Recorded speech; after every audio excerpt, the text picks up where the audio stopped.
I'm not always happy, like anybody, but I know that when I'm anxious, usually my failure mode, and it's different for different people, but perhaps some of you are similar.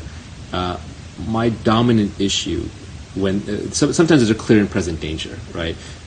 If you're being physically attacked, obvious, but even less obvious, something truly shitty happened, like your child got hurt, then you're going to be unhappy.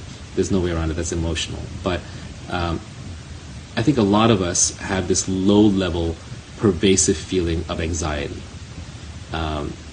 If you pay attention to your mind, sometimes you're just running around doing your thing and you're not feeling great, and you're just going to notice that your mind is just chattering and chattering about something, and you're just, maybe you can't sit still, maybe you feel like you have to get up and move to the next thing. There's this nexting thing, right, where you're sitting in one spot and you're thinking about where you should be next, and when you go in, so you're sitting down and you're thinking, oh, I should go get a cup of tea. You go get your cup of tea and then you're like, oh, I got to go answer that email. You go answer it, oh, I got to get to work. Oh, I need to be working out. It's always the next thing, the next thing, the next thing, the next thing.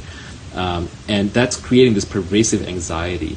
And it's most obvious if you ever just sit down and try and do nothing. Like, and I mean nothing. I mean not read a book. I mean not listen to music. I mean literally just sit down and do nothing. And the fact that you can't do that is because there's anxiety that's always trying to make you get up and go, get up and go, get up and go. And so just being aware that the anxiety is what's making you unhappy, I think, is important. And the anxiety is just a series of running thoughts. So what I do to combat anxiety is I don't try and fight it, but I just notice that I'm being anxious because of all these thoughts.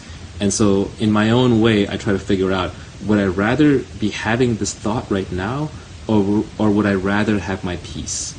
Because as long as I'm having my thoughts, I can't have my peace.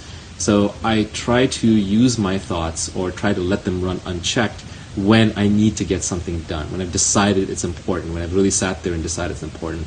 Otherwise, just runaway thinking is just a recipe for anxiety, which is always causing me to try and live forward into the next, into the next, into the next. It's keeping me moving, and not happy, and not peaceful, and not present. So you'll notice when I say happiness, I mean peace. A lot of people, when they say happiness, they mean joy or bliss, but I'll take peace.